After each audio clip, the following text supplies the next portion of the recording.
Governor of Karnataka, Shri Vajubhai Vala, Chief Minister of Karnataka, Shri Siddaramaiah ji, my cabinet colleagues, Dr. Vardhan and Shri Y.S.Chowdary, Bharat Ratna, Professor C.N.R, Professor A.K.Saxena, Professor K.S. Rangappa,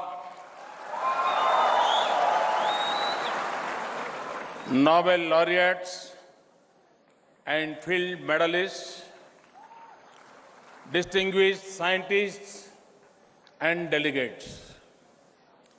It is a great pleasure to begin the year in the company of leaders of science and technology from India and the world.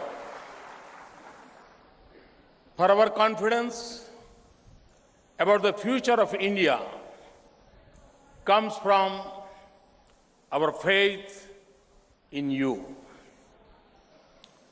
It is a huge honor and privilege to address the 103rd Science Congress in the centenary year of the University of Mysore.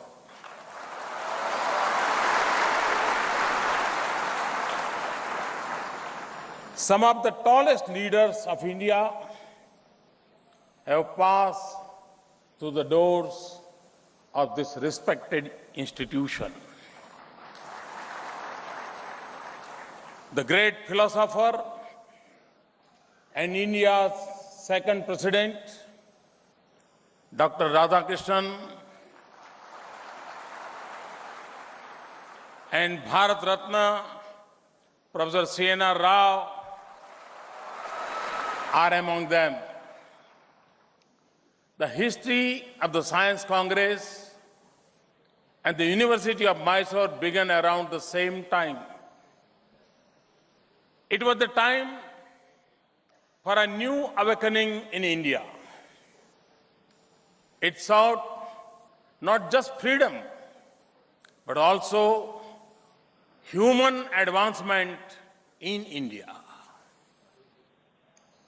It wanted not just an independent India, but an India that could stand independently.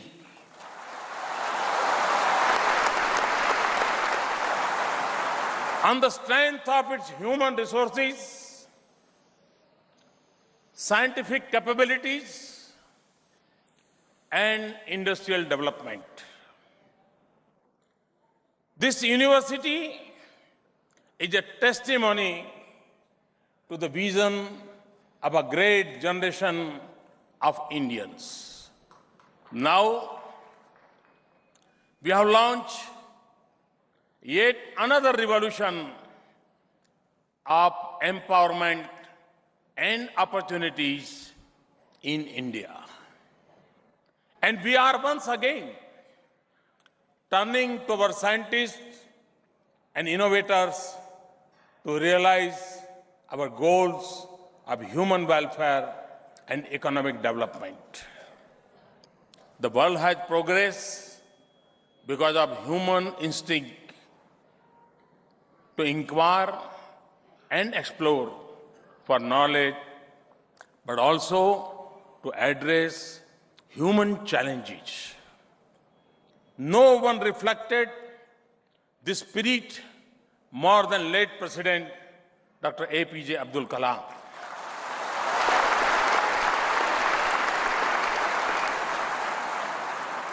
He was alive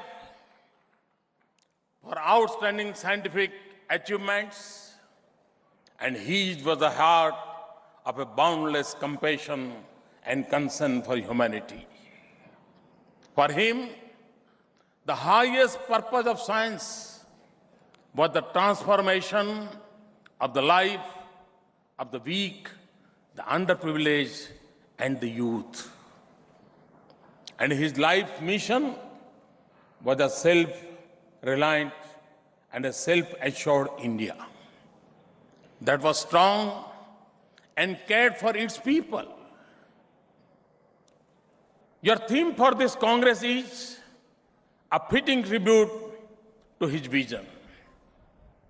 And it is leaders like Professor Rao and President Kalam and scientists like you who have placed India at the forefront of science and technology in many areas. Our success spans from the core of the tiny atom to the vast frontier of space. We have enhanced food and health security, and we have given hope for a better life to others in the world. As we increase the level of our ambition for our people, we will also have to increase the scale of our efforts. So for me, good governance is not just about policy and decision making, transparency and accountability. It is also about integrating science and technology into the choices we make and the strategies we pursue. Our digital networks are expanding the quality and reach of public services and social benefits for the poor. And in the first ever National Space Conference, we identified 170 applications that touch almost every aspect of governance, development, and conservation. We are launching Startup India that will encourage innovation and enterprise. We are creating technology incubators in academic institutions and have asked for a framework of scientific audit for scientific departments and institutions in the government. It is with the same spirit of cooperative federalism that is shaping center-state relations in every area that I am encouraging greater scientific collaboration between central and state institutions and agencies. We will also try to increase the level of resources for science and deploy them in accordance with our strategic priorities. We will make it easier to do science and research in India, improve science administration, and expand the supply and improve the quality of science education and research in India. At the same time, innovation must not be just the goal of our science. Innovation must also drive the scientific process. Frugal innovation and crowdsourcing are examples of efficient and effective scientific enterprise. And innovation in approach is not just the obligation of the government, but also the responsibility of the private sector and the academia. In a world of resource constraint and competing claims, we have to be smart in our defining our priorities.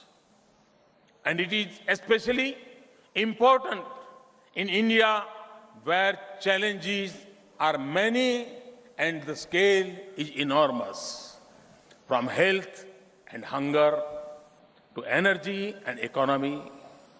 Distinguished delegates, today I wanted to speak to you about one of the biggest challenges of the world and one that dominated global attention last year. To define a path to a more prosperous future for our world and a more sustainable future for our planet. In 2015, the world took two historic steps. Last September, the United Nations adopted the Development Agenda for 2030. It places elimination of poverty by the end of 2030 and economic development at the top of our priorities, but with equal emphasis on sustainability of our environment and our habitats. And last November, in Paris, the world came together to craft a historic agreement to change the course of our planet. But we achieved something else that is equally important. We succeeded in bringing innovation and technology to the heart of the climate change discourse. We were consistent in our message that it is not enough to speak of targets and restraints. It is essential to find solutions that help us transition easily to a future of clean energy. I also said in Paris that innovation is important not just for combating climate change, but also for climate justice. For the developed world must leave enough of the little carbon space left for developing countries to grow. For this, we need research and innovation to make clean energy technology available, accessible, and affordable for all. At Paris, President Hollande, President Obama, I joined a number of global leaders for an innovation summit. We pledged to double national investments in innovation and build a global partnership that combines the responsibility of governments with the innovative capacity of the private sector. I also suggested an international network of 30-40 universities and labs focusing for next 10 years on transforming the way we produce, distribute, and consume energy. We will also pursue this in G20. We need innovation to make renewable energy much cheaper, more reliable, and easier to connect to transmission grids. This is especially critical for India to achieve our target of 175 gigawatts of renewable generation by 2022. We must also make fossil fuel like coal cleaner and more efficient. And we should tap newer sources of renewable energy, from ocean waves to geothermal energy, at a time when energy sources that fuel the industrial age have put our planet in peril.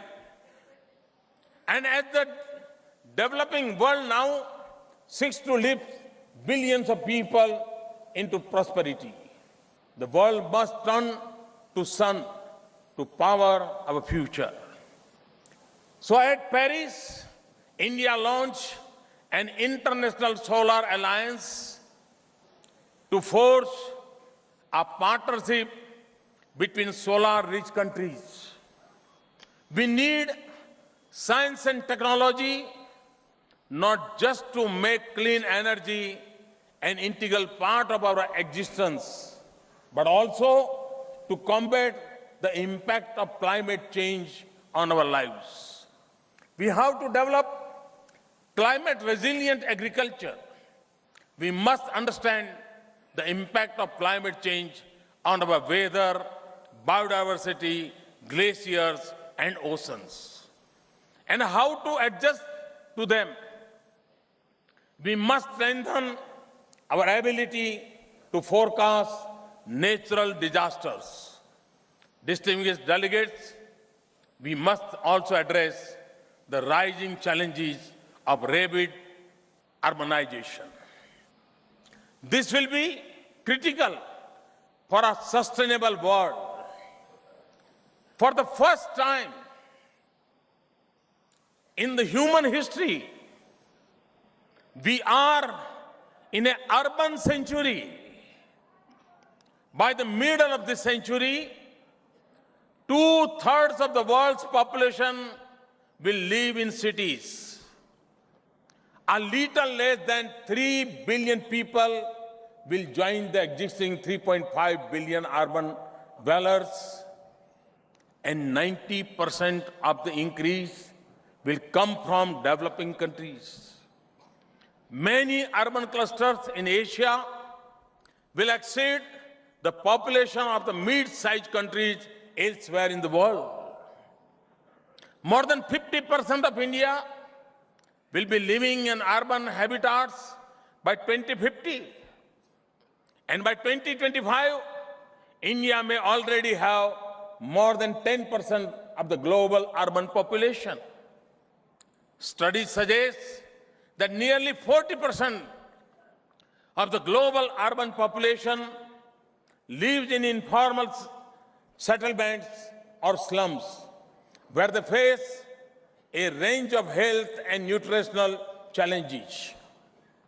Cities are the major engines of economic growth, employment opportunity, and prosperity. But cities account for more than 2/3 of global energy demand and result in up to 80% of global greenhouse gas emission. That is why I have placed so much emphasis on smart cities. It is not just about cities that are networked to become more efficient, safe, and better in delivery of services. It is also a vision of sustainable cities that are both locomotives of our economies and heavens of our healthy livings. We will need sound policies to achieve our goals, but we will rely on science and technology to provide creative solutions.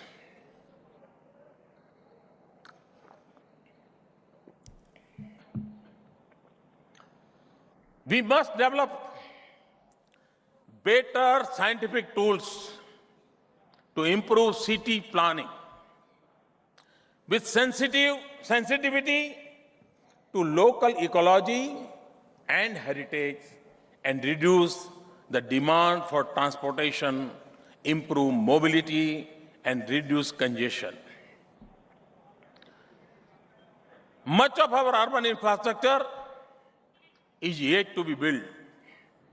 We must maximize the use of local material with scientific improvements and then make building more energy efficient.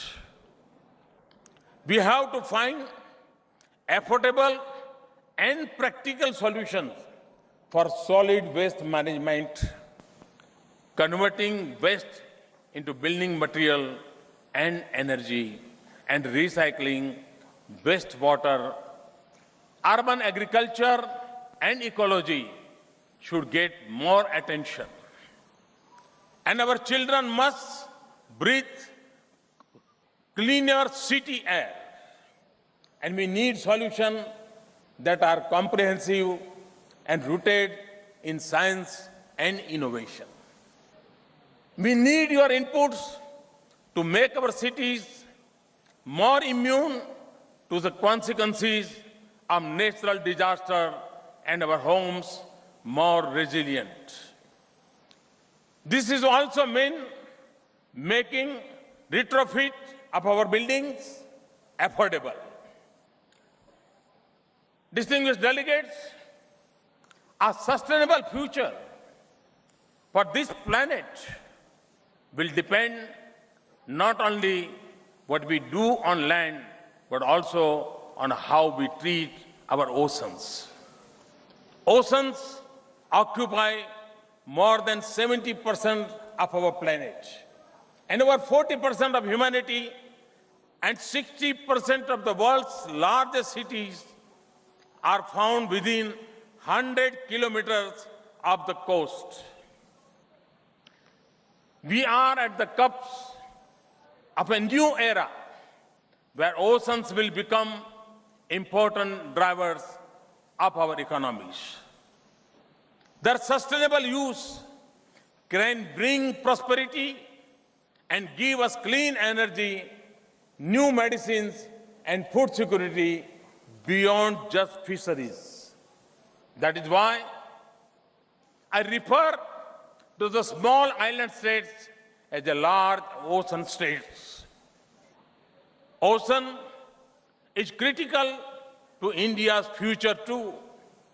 With over 1,300 islands, a 7,500-kilometer coastline, and 2.4 million square kilometers of exclusive economic zone. That is why, in the past year, we have increased our focus on ocean or blue economy.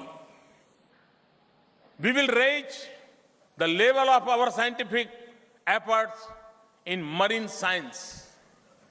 We will set up an advanced center of research in marine biology and biotechnology and establish a network of coastal and island research stations in India and abroad.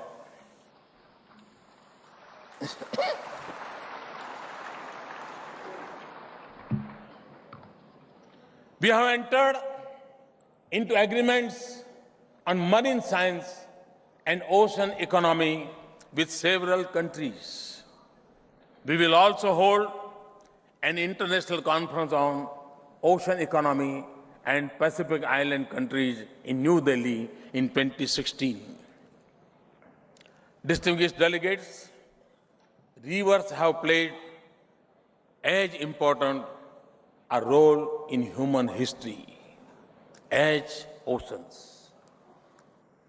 Civilizations have been nurtured by rivers, and rivers will remain critical for our future.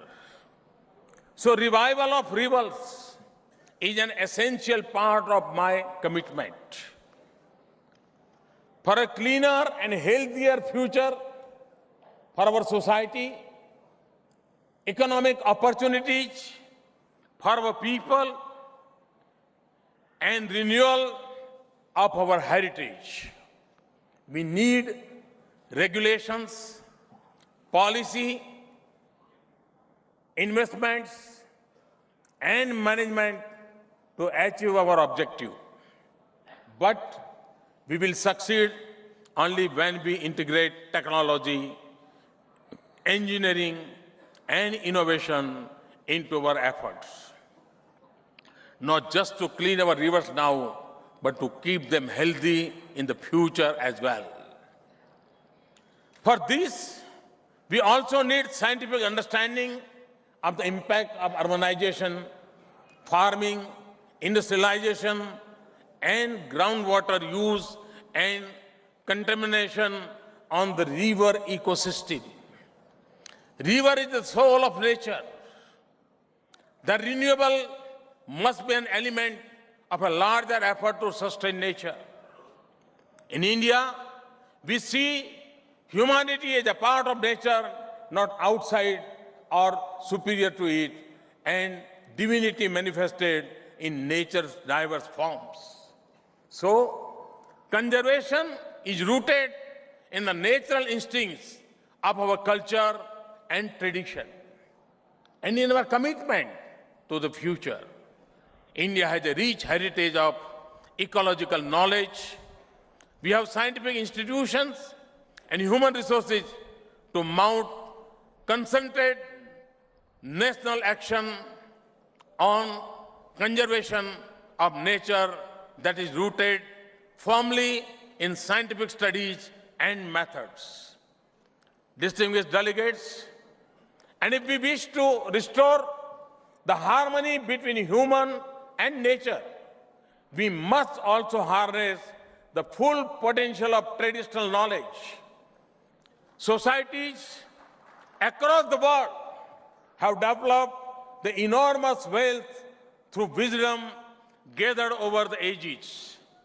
And they hold the secrets to economic, efficient, and environment-friendly solution to many of our problems.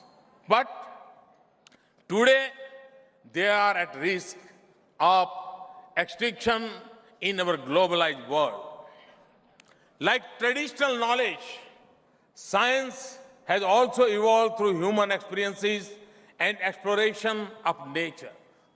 So we must recognize that science, as we see it, does not constitute the only form of empirical knowledge about the world. And we must bridge the distance between traditional knowledge and modern science so that we can craft local and more sustainable solutions for our challenges. So in agriculture, even as we seek to make our farms yield more, reduce the intensity of our water use, or increase the nutrient content of our farm output, we should also integrate traditional techniques, local practices, and organic farming to make our agriculture less resource intensive and more resilient. And in the area of health, modern medicines have transformed healthcare. But we must also use scientific techniques and methods to delve deeper into traditional medicines and practices like yoga for more holistic lifestyle.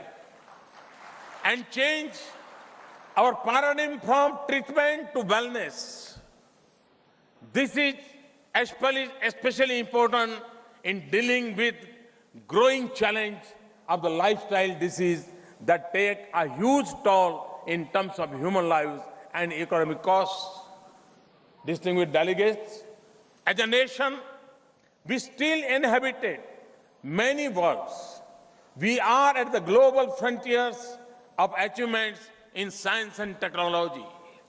We also see the uncertainty and despair of many living at the age of existence, looking for a life of hope, opportunity, dignity, and equity. We must meet these aspirations at a speed and on a scale that is rare in human history. And from the richness of our tradition, the consciousness of our age, and the strength of our commitment to our world, we must choose the most sustainable path possible. The success of 1/6 of humanity will also mean a more prosperous and a sustainable future for the world. We can only do this with your leadership and support.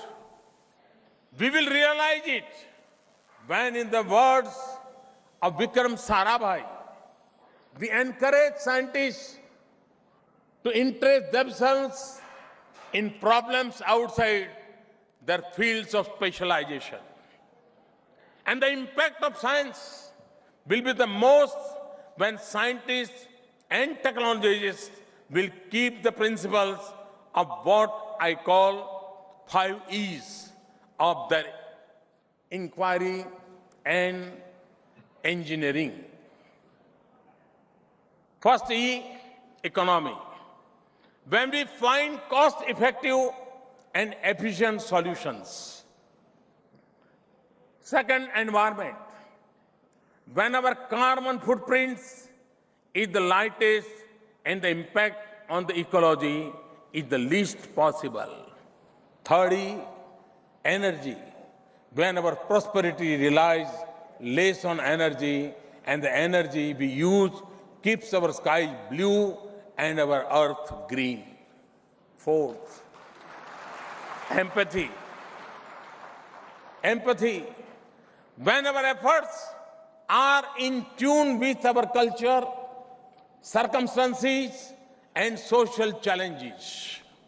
And fifth, equity. When science advances inclusive development and improves the welfare of the weakest. This year, we mark 100 years of a significant moment in the history of science.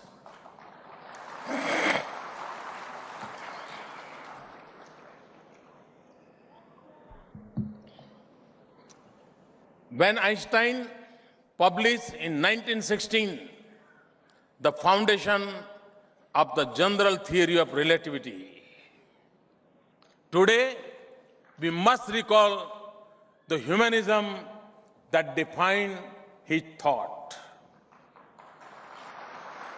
Concern for man himself and his fate must always form the chief interest of all technical endeavors.